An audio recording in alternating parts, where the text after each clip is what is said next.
I forgot one thing. Samuel L. Jackson is awesome. Yeah, I'm back from the movie, and okay, here we go.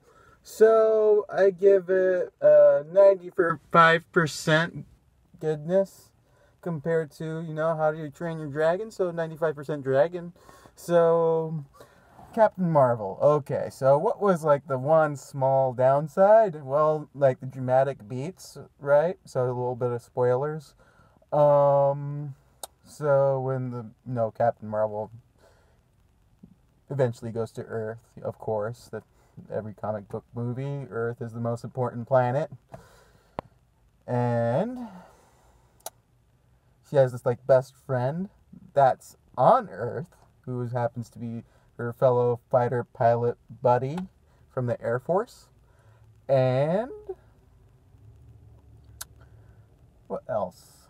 So basically, there's like bonding moments, like, oh, I'm not surprised you have superpowers and blah, blah, blah. Typical, kind of forced, unrealistic, but the whole movie's unrealistic. That's why you go to watch a movie, because it's unrealistic. Okay, so when there's like bonding moments, it goes on a little too long. So goes here and there. It could have been a little shorter because it's a nice fast-paced movie. So it was just slow in like that portion. It's like I think about a little more than halfway in or almost near the end where another spoiler, the Skrulls are not 100% bad guys. They're just trying to like find peace and not be like killed by the Kree, because the Kree are like, hey, yeah, join us, and the Skrulls like, nah, and then they, of course, start killing Skrulls, the Kree.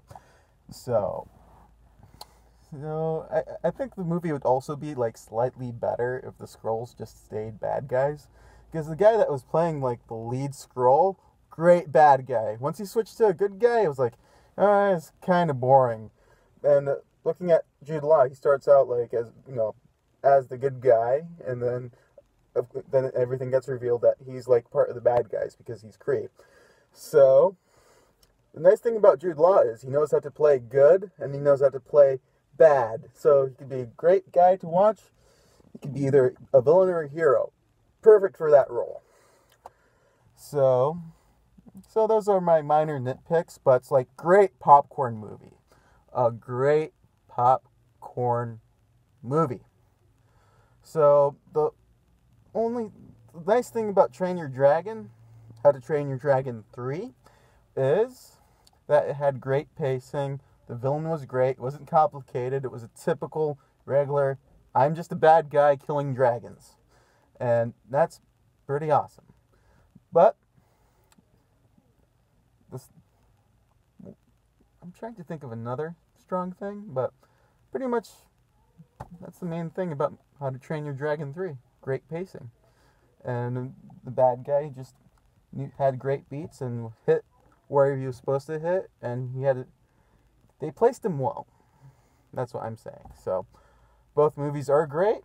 How to Train Your Dragon 3 had like better structure, but for me, like Captain Marvel was more like entertaining overall, except for that very small like goof up with the like slow pacing, and they should have just kept the Skrulls bad guys.